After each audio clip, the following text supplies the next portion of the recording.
kira-kira nih, kan kita sekarang ada namanya program sekolah penggerak Pak ya, dengan istilahnya nanti kurikulum merdeka. Nah, Bapak melihat apakah eh, kesenjangan tadi ya, literasi pembelajaran tadi itu bisa diselesaikan dengan adanya kurikulum merdeka ini, Pak?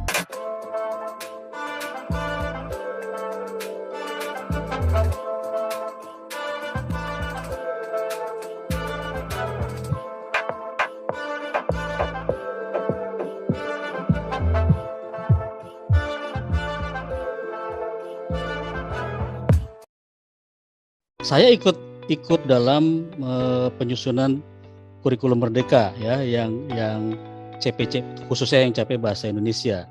Nah, di situ sudah dipertegas tuh literasi menjadi kunci di situ. Nah, persoalannya adalah apakah guru-guru sudah mau atau belum? Ini yang jadi persoalan, karena yang kita teliti pada tahun 2019 itu guru-guru belum paham tentang literasi dalam pembelajaran. Lalu kita cek lagi tahun 2021 ya, kemarin itu buku teksnya. Jadi buku teks yang dibuat oleh Kemendikbud sendiri kita teliti di Puskurbo kemarin. Apa yang terjadi? Bukunya dikembangkan juga minim literasi. Jadi seperti guru ceramah di kelas. Jadi teks semua gitu banyak sekali. Lalu pertanyaan, teks banyak sekali. Jadi ajakan interaksi siswa berpikirnya tidak ada. Apalagi mereka harus mengartikulasikan pemikirannya di dalam buku teks itu ada perintah-perintah, ada tugas dan seterusnya. Nah, itu tidak terjadi, Mas Billy, literasi dalam buku teks juga. Jadi sekolah penggerak itu belum bisa kita harapkan dengan serius, kecuali fokus juga bagaimana membina kemampuan guru dalam memberikan pelajaran yang berbasis literasi. Nah, kemarin juga kita sudah sarankan di pusat kurikulum bahwa penekanannya pada literasi sudah kita ciptakan dalam dokumen kurikulum. Tapi dokumen kurikulum kan tidak bermakna kalau tidak diimplementasikan dalam pembelajaran. Nah, termasuk buku teks ya. Kemudian bagaimana buku teksnya itu juga membimbing siswa terhadap peningkatan literasi. Jadi masih banyak yang perlu kita lakukan, Mas Billy. Jadi yang penting kita sudah tahu nih penyakitnya di mana. Nah, kalau sudah tahu itu, baru kita sedang menyiapkan perangkat-perangkat agar bisa meningkatkan yang kemarin rendah. Dan ini waktunya cukup panjang. Saya kira tidak bisa dalam waktu setahun.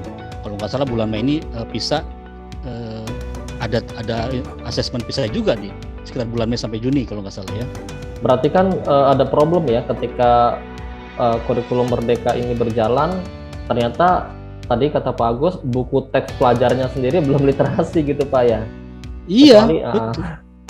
Berarti jadi masih banyak yang perlu kita Mas Billy. Jadi perlu kita sinkronkan. Maka perlu ada namanya kebijakan yang lebih tinggi yang mampu mengkoordinasikan semua kegiatan literasi yang ada di masyarakat, di sekolah, di keluarga, dan di masyarakat.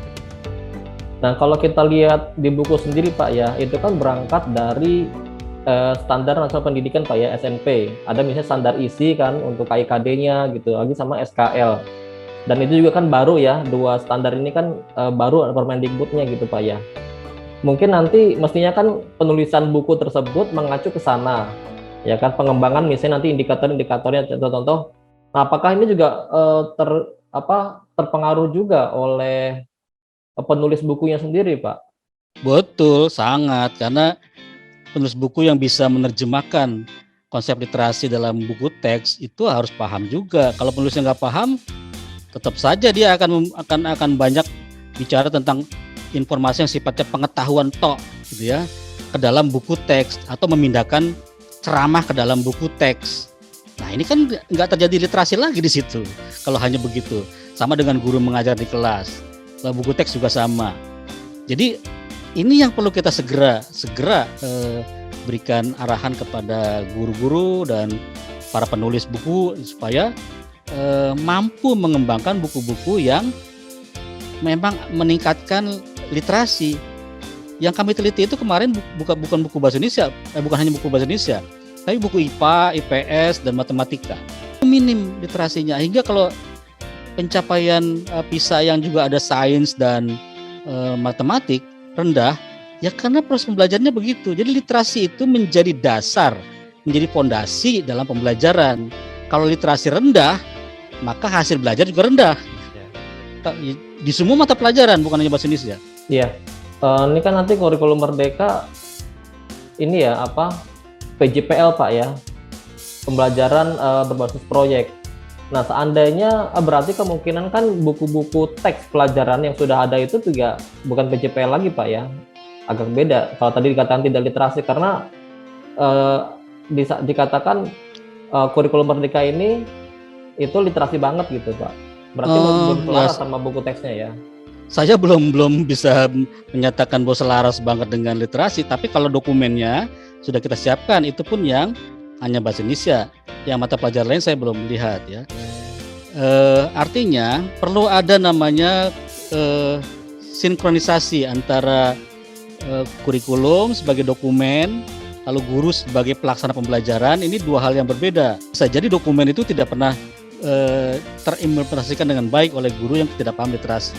Demikian juga penulis buku teks. Jadi tadi Mas Ilmu menyebut mengenai metode pembelajarannya dari project based learning gitu ya. Nah, itu sebenarnya dua hal yang terpisah. Apapun metodologinya, tetap dia harus berbasis literasi. Jadi kalau project based juga hanya sekedar diperintahkan tanpa dibangun yang namanya kemampuan berbahasa dan berpikir dalam tugas-tugas melaksanakan proyek tertentu, hasilnya juga akan kurang. Jadi literasi ini akan masuk ke dalam semua metodologi, Mas Billy. Jadi mau scientific, mau PJPL, mau pedagogi genre, sama aja. Karena literasi itu menjadi interaksi yang lebih konkret dalam pembelajaran yang menajamkan kemampuan berbahasa dan berpikir. Kita sudah tahu ada HOTS ya, higher order thinking skill. Jadi kan sebenarnya terpisah-pisah itu semua, padahal dia menyatu. Jadi pembelajaran berbasis proyek, lalu dengan literasi, lalu dengan kegiatan yang lain, itu menyatu, tidak dipisah-pisah. Jadi keberhasilan metodologi misalnya project based learning, kalau tambah dengan literasi di dalamnya, itu akan lebih memantapkan. Tapi kalau tidak, saya ragu dengan hasilnya. Nah, satu lagi perubahan yang kita harapkan lagi adalah dari segi perilaku Pak ya, atau kebiasaan yang sudah terbangun lama oleh guru.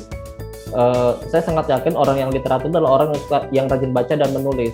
Sementara Betul. mohon maaf ya, kita sama-sama mengakui ya di kalangan guru sendiri banyak yang kurang. Di penelitian versi saya sendiri Pak, saya meneliti semua guru gitu ya yang saya tanyakan apakah punya urgent nulis, punya blog, sama sekali tidak gitu ya. Baca pun juga ya sebulan sekali, kadang-kadang nggak sampai selesai gitu. Nah ini kan artinya mengindikasikan ada sebuah perilaku atau kebiasaan yang sudah lama dilakukan. Nah ketika ada program baru kurikulum merdeka yang mengharuskan mereka untuk berubah, nah ini akhirnya kan ada semacam benturan atau kesenjangan Pak ya. Nah kira-kira ini bagaimana nih supaya kita berharap ada kebiasaan baru gitu ya, atau perilaku baru yang dilakukan guru bahwa mereka harus beranjak. Nah salah satu indikatornya adalah mereka rajin baca dan nulis kan gitu Pak ya. Iya betul. Saya kemarin sempat waktu ujian mahasiswa itu, ujian skripsi, saya tanya iseng ya, berapa jumlah buku yang saudara punya nih, Anda mau lulus menjadi sarjana, berapa jumlah buku yang Anda punya di rumah, yang Anda miliki? Jawabannya mengerikan dan saya kaget, lalu saya gebrak meja jadi terpaksa karena kaget ya. Nggak sampai 10 Mas Bil. Itu mana? Bayangkan itu, ya? nggak sampai 10. Yang nanti akan jadi guru Pak ya? Iya betul. Sudah mau jadi sarjana, bakal jadi guru, buku yang dimiliki cuma tidak sampai 10 buah. Bayangkan, padahal mata kuliah ada berapa jumlahnya, lebih dari 10. Mata kuliah saja lebih dari 10. Satu mata kuliah 5 minimal, jadi berapa mestinya? Nah inilah yang kemarin juga saya sempat bicarakan ke dalam forum dosennya ya. Kita harus ini perintahkan dan harus bikin aturan, nggak bisa dibiarkan begitu saja. Jadi kami di LPTK ya tetap harus harus jujur lah bahwa kita ini perlu dibenahi semuanya, di LPTK dibenahi, lalu di teman-teman di Kemendikbud untuk dalam pembinaan guru juga. Saya dengar GTK juga sudah membuat itu ya, kompetensi literasi bagi guru. Nah, ini bagus saya kira itu. Tinggal bagaimana kita memberikan pedoman yang lebih jelas, arahan yang lebih jelas. Saya berharap buku saya terbit tahun ini yang namanya Model Pembelajaran Berbasis Literasi. Saya sangat ingin selesai tahun ini supaya guru-guru punya dasar untuk untuk berbuat yang lebih mengarah pada pembinaan literasi. Iya, kan memang kan logikanya seperti ini. Kalau kita ingin mengubah siswa, kan yang harus berubah guru dulu gitu Pak ya. Kalau kita ingin siswanya itu rajin baca, gurunya harus rajin baca dulu kan gitu. Nah berarti kan mungkin menurut saya Pak ya, gerakan literasi itu tidak sekedar untuk ditujukan kepada siswa, tapi ke guru juga gitu Pak. Betul, saya setuju. Kita selama ini lupa, gurunya juga nggak diliterasikan. Iya. Nah makanya jadi artinya ada pembinaan pada guru, jadi guru ditagih juga tuh berapa jumlah buku yang dia baca gitu kan. Nah iya. Mungkin Bapak setuju harus ada kewajiban membaca, tidak cuma siswa tapi guru juga Pak? Setuju sekali, karena kalau nggak diwajibkan mereka nggak akan baca Pak, pasti nggak baca dia. Nggak baca. Karena tapi kalau lama-lama kalau diwajibkan, lama-lama dia terbiasa, nah baru kita lepas. Karena sudah menjadi kebiasaan, jadi kebudayaan pribadi masing-masing. Sebab kalau orang udah biasa baca, nggak baca itu nggak enak. Iya, kemarin kan Dirjen GTK baru meluncurkan itu ya, Perdirjen ya GTK tentang kompetensi literasi dan numerasi yang mesti dikuasai guru SD, baru SD Pak ya. Nah jadi kan ketika guru menjalankan program literasi di sekolah, berarti kan guru harus punya kemampuan literasi dulu dan numerasi kan untuk ditularkan kepada siswa. Nah mungkin Bapak bisa mengkritisi nggak Pak? Kira-kira hal yang perlu dilakukan gitu ya? Apakah nanti bisa melalui BIMTEK atau hal-hal yang mesti dilakukan gitu ketika misalnya guru harus menguasai kompetensi yang diharapkan dalam perdirjen tersebut gitu Pak? Langkah-langkahnya apa aja yang mesti dilakukan oleh sekolah?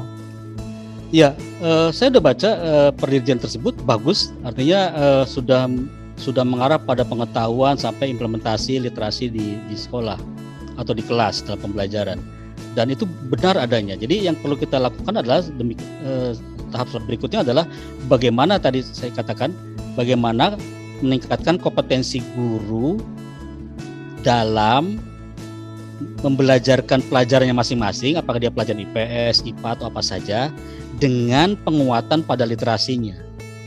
Nah, inilah yang tadi saya ceritakan, pada saat penelitian tidak ditemukan. Jadi perlu ada BIMTEK yang lebih, BIMTEK dan buku.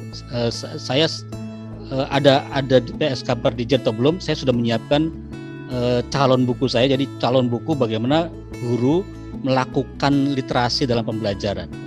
Ini yang penting. Jadi semua para guru harus paham lintas mata pelajaran, bukan hanya guru bahasa Indonesia, tapi seluruh guru mata pelajaran SD, SMP, SMA, bahkan PAUD. Karena saya kemarin juga bicara di guru-guru PAUD, mereka juga nggak paham literasi. Jadi mengajarkan membaca dengan porsi yang keliru. Porsi SD diberikan ke PAUD. Nah ini juga keliru, nggak boleh. Jadi ada tahap-tahapan membaca yang perlu dilalui agar tidak terjadi yang namanya stres. Ya, kalau stres mereka malah jadi nggak punya kemampuan literasi. Jadi ke depan saya kira SK Perdirjen ini harus dikembangkan bukan hanya untuk yang lebih luas lagi, untuk seluruh jenjang. Ya mudah-mudahan nanti bisa berlanjut ke jenjang berikutnya. Tadi Pak Agus sempat menyinggung tentang peta jalan pembudayaan literasi, dan itu tadi juga disampaikan bahwa literasi harus dijalankan sejak 0 tahun Pak ya. Nah ini nanti kalau tahun lalu kan peta jalan ini sudah berjalan ya, Pak Agus selaku penyusun naskah akademiknya sudah keliling ke beberapa kementerian, beberapa lembaga pemerintah, non pemerintah, dan melibatkan literasi juga untuk menyempurnakan. Nah untuk tahun ini kira-kira bagaimana Pak ininya rencana penyempurnaannya Pak? Tadi kabarnya juga ini ya sedang nanti akan ada perpres Pak ya untuk melegislasi ini. Mungkin rapat dengan tim penyusun dan Kemenko PMK, lalu ada Badan Bahasa, ada pihak dari Perpusnas, ada Sekap, memutuskan kemarin karena pentingnya literasi, peta jalan pembudayaan literasi ini penting dan harus dilaksanakan di dalam secara serentak, artinya lintas kementerian, karena kalau sendiri-sendiri nanti nggak jalan tuh, nggak kuat ya. Misalnya kita berharap di sekolah berjalan, tapi sekolah milik Pemda, Kemendikbud tidak bisa langsung intervensi. Nah, yang punya kekuasaan di daerah adalah pimpinan daerah. Maka ada nanti Kemendagri bisa mengeluarkan semacam perintah. Nah, yang bisa mengatasi lintas kementerian ini dan lembaga itu hanya yang di atasnya, yaitu Presiden. Kita berharap Kemendikbud menjadi pemakarsa ini akan mengangkat ini menjadi atau PJPL ini dapat payung hukumnya peraturan Presiden, supaya, karena ini persoalan serius Mas Billy, ini persoalan bukan hanya siapa presidennya, tapi ini seluruh presiden sampai nanti masa depan itu harus melaksanakan ini. Jadi seluruh kementerian juga melaksanakan ini, karena ini program serius yang kalau ini kita abaikan, kemampuan literasi kita akan selalu rendah. Kalau kemampuan literasi rendah, kemampuan memahami berbagai bidang ilmu pengetahuan dan teknologi juga akan rendah. Artinya SDM kita akan selalu rendah. Nah, ini kan jadi persoalan serius. Sementara kita menghadapi Indonesia Emas tahun 2045. Kalau kita nggak siapkan dari sekarang, apa jadinya 2045? Bukannya bonus demografi, tapi beban demografi yang ada, bencana demografi dan seterusnya. Nah, inilah yang kita anggap urgen dan penting, hingga hasil keputusan kemarin rapat itu semua sepakat jadinya bahwa itu berharap dipayungi oleh payung hukumnya adalah berbentuk peraturan Presiden. Nah, ini dimulai dari tadi sudah ada peta jalannya, mulai dari keluarga yang 0 tahun sampai program-program di sekolah dan di masyarakat, baik pada persoalan konten, persoalan fasilitas, dan persoalan kemampuan, termasuk juga pembinaan bahasa daerah ya, di situ. Dan ini kan peta jalan berarti ada semacam timeline Pak ya, waktuan. Perubahan apa sih sebenarnya yang ingin diharapkan ya secara bertahap gitu dari peta jalan ini Pak? Ya kita berharap di tahun-tahun awal ini kita akan menyiapkan yang namanya pondasi-pondasi program. Nah, pondasi-pondasi program ini menjadi dasar dalam pengembangan program. Jadi kita tidak mungkin bisa berkembang kalau dasar-dasarnya kita siapkan. Jadi di awal-awal ini kita menyamakan persepsi, lalu menyiapkan seluruh panduan-panduan, hingga kita bisa berharap pada saat implementasi program dan panduan ini ada namanya tolok ukur keberhasilan, mungkin setiap setahun atau 2 tahun hingga sampai setiap 5 tahun. Nah, ukurannya tentu saja ada ukuran-ukuran. Kebetulan pula ada namanya asesmen nasional kita namanya AKM yang menguji literasi dan numerasi, yang sejalan dengan tes internasional ya, asesmen internasional PISA. Nah, ini menjadi tolok ukur yang tidak bisa diutak-atik. Jadi bukan berarti itu nanti menidakluluskan orang atau siswa ya, tapi ini menjadi tolok ukur keberhasilan kementerian, keberhasilan daerah, dan keberhasilan kita secara nasional. Mungkin kalau tolak ukurnya ada ini nggak Pak? Misalnya human itu ya, indeks kapital, human capital gitu Pak. Untuk mengukur keberhasilan ini Pak, apa yang dipakai? Iya. Sementara kita menggunakan yang ada indeks-indeks seperti Alibaca, indeks yang lain-lainnya, tapi tentu kita akan juga lihat indeks ini apakah sudah menyisir juga atau sudah serasi dengan konsep PJPL. Jangan sampai misalnya konsep PJPL-nya sudah terlalu jauh, tapi alat ukurnya masih yang lama, hanya fokus pada fisik. Yang PJPL kan tidak hanya menyasar persoalan fisik seperti buku, seperti gedung dan seterusnya, tapi dia lebih banyak atau kegiatan-kegiatan yang sifatnya fisik, tapi juga menyasar pada kemampuan yang perlu diuji. Nah, inilah yang belum kita punya. Kita akan menyiapkan tolak ukur yang sesuai dengan PJPL, sementara ini sih kita bisa menggunakan yang sifatnya tadi saya katakan ada AKM dan PISA. Itu diperlukan sebuah asesmen lain yang mengukur keberhasilan ini, dan harus dibuat lagi Mas Billy. Tidak bisa kita menggunakan yang ada. Yang ada kita bisa gunakan untuk sementara. Tapi ke depan kita akan menyiapkan asesmen yang lebih khusus yang sesuai dengan ruh PJPL. Ya, selain dalam bentuk akademis juga kan perlu adanya namanya ekosistem Pak yang diciptakan ya, yang melibatkan berbagai unsur ya, dari keluarga, masyarakat, terus lagi pelibatan pemerintah juga. Nah, ekosistem yang akan dibentuk melalui peta jalan ini seperti apa Pak? 3 unsur utama itu yang sudah Mas Billy sebutkan, keluarga, sekolah, dan masyarakat. Nah, yang kita fokuskan itu di keluarga dan di sekolah. Ini menjadi penting, terutama di keluarga, karena di keluarga nggak pernah disentuh. Bahkan Kemendikbud pun tidak punya namanya setara direktorat atau apa namanya yang mengurus orang tua. Pak Anies tuh ada dulu ada ya, yang mengurus orang tua. Padahal orang tua ini menjadi penting karena ini cikal bakal dasar sekali dari seorang anak manusia untuk berkembang. Nah, di PJPL sudah ditegaskan diperlukanlah pembinaan orang tua, parenting education, yang berkaitan dengan literasi. Nah, kita berharap PJPL juga secara serius, itu berarti Kemendikbud ke depan juga akan menyiapkan lembaganya atau apa, karena pemrakarsa dari PJPL ini diharapkan dari Kemendikbud supaya menjadi diangkat ke tingkat perpres untuk bisa diikuti oleh seluruh kementerian dan lembaga. Artinya ekosistem yang dibangun, ekosistem yang komprehensif, yang menyeluruh. Makanya harus lintas kementerian dan lembaga. Dan juga dijaga semua itu tidak saling ada ego sektoral, lalu ada tumpang tindih program, sehingga ini membuat pembiayaan yang jadi mubazir atau lebih boros nih. Jadi kita berharap dengan perpres ini dia menjadi lebih komprehensif dan sistematis dan lebih terencana. Kita berharap demikian supaya tidak ekosistemnya itu tidak mubazir, tidak berlebihan, tidak gemuk, tapi dia tetap sehat ya dalam mengawal program-program literasi ke depan. Fokusnya ke keluarga dan sekolah. Kenapa masyarakat tidak difokuskan juga Pak? Ya, kalau saya lihat di program-program negara maju begitu. UNESCO sudah mengakui dulu UNESCO kan fokusnya pada luar sekolah. Seperti program buta huruf, keaksaraan fungsional, itu mengarah pada yang di luar sekolah. Tapi dalam beberapa tahun, 1 dekade itu UNESCO sudah mulai melihat bahwa yang punya efek besar itu sekolah.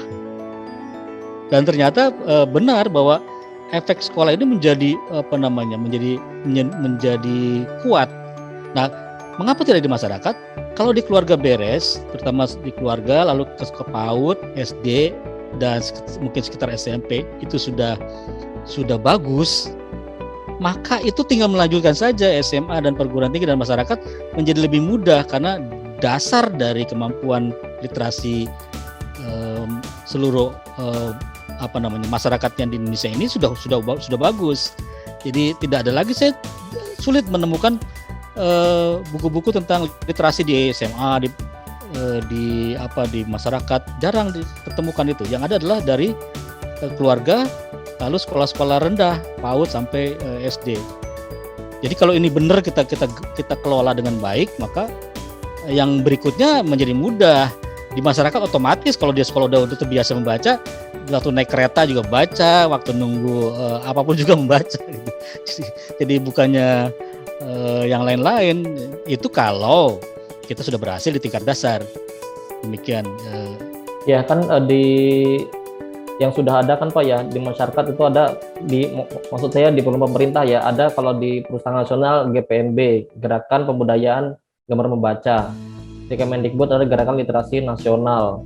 Lalu di sejumlah kementerian juga sebenarnya ada ya, bahkan yang sifatnya struktural.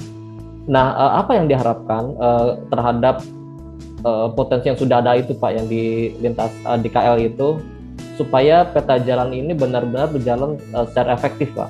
Ya, itu sudah dimasukkan dalam peta jalan juga, ada keberadaan lembaga-lembaga di masyarakat tadi, ada termasuk TBM ya.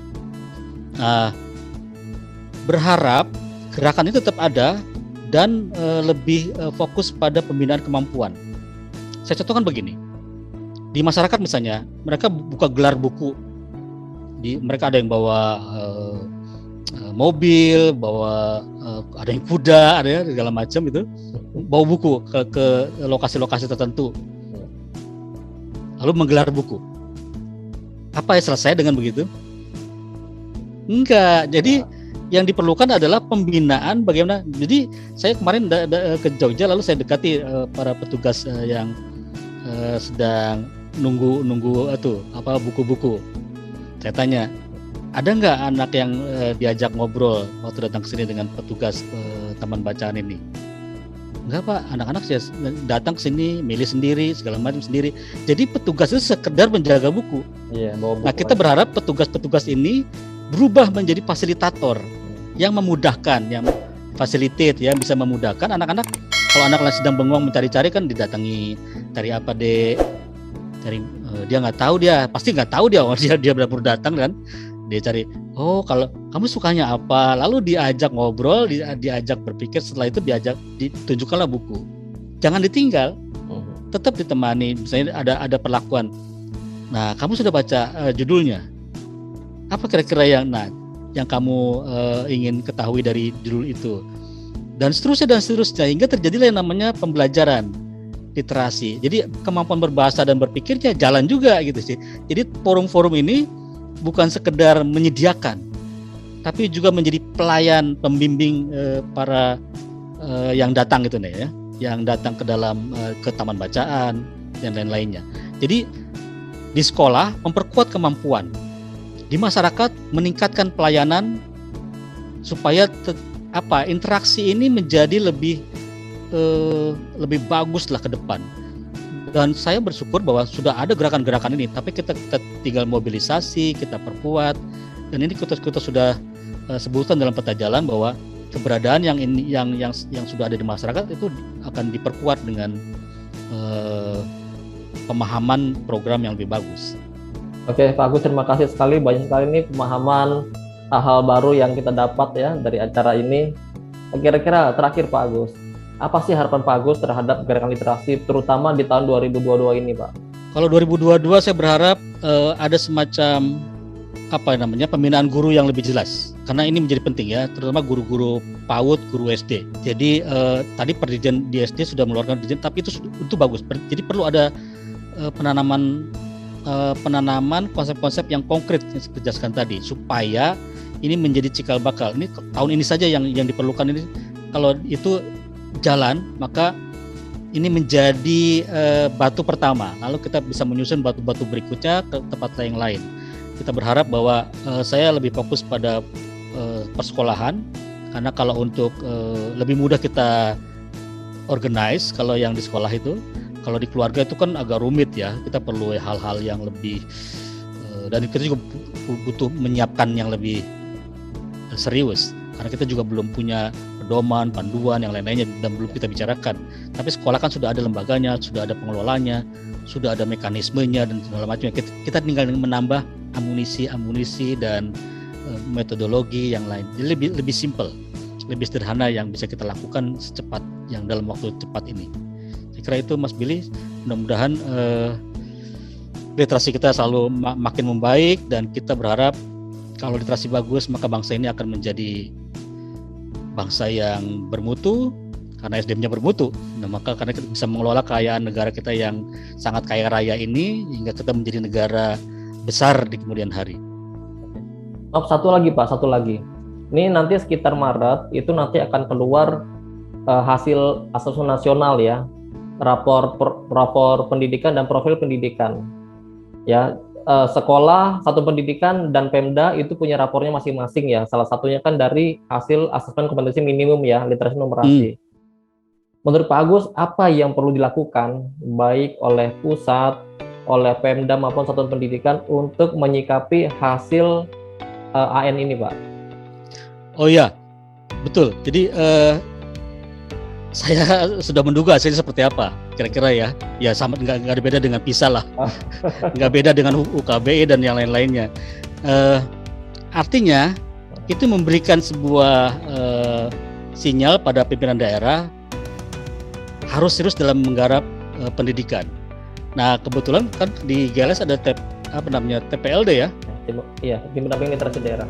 Nah, ini juga menjadi bukan hanya sekedar organisasi yang dibuat oleh pimpinan daerah, tapi benar-benar mengawal tadi keberhasilan dari daerah. Saya di Bengkulu sudah mengontak beberapa bupati, wali kota. Saya bilang ini menjadi penting karena ini menjadi tolok ukur keberhasilan pimpinan daerah. Dan saya kira itu penting karena pembangunan yang paling penting adalah manusia, bukannya barang. Jadi bukan ukuran jalan berapa kilometer, tapi berapa jumlah manusia yang terbina, berapa jumlah manusia yang terdidik. Nah, kalau jumlah manusia terdidik makin banyak, maka itu akan berdampak pada peningkatan pendapatan daerah, yang lain-lainnya itu akan menjadi lebih meningkat juga. Sementara kalau manusianya diabaikan, ya percuma, jalan juga nanti bakal rusak, jembatan juga runtuh dan seterusnya. Tapi kalau manusia akan membangun semua itu semua. Kira itu, Mas Willy. Jadi ada harapan besar Pak ya, ada perubahan mendasar baik di satuan pendidikan maupun di Pemda setelah keluar hasil AN ini Pak ya. Oh sangat, saya sangat menunggu. Mungkin Mas Willy punya bocorannya, tapi saya menduga beberapa hasil yang nggak jauh beda lah dengan yang sudah ada. Baik, terima kasih sekali lagi Pak Agus atas bagi pengalaman dan sama-sama ilmunya. Banyak sekali manfaat yang bisa dipetik dari diskusi hari ini. Sobat Literasi, demikian diskusi Cakap Literasi. Semoga banyak manfaat yang bisa diambil dari narasumber kita ini. Ayo santai dengarkan lagu dangdut tempo dulu. Klik subscribe, janganlah ragu. Episode terbaik, awas berlalu. Wassalamualaikum warahmatullahi wabarakatuh. Waalaikumsalam warahmatullahi wabarakatuh.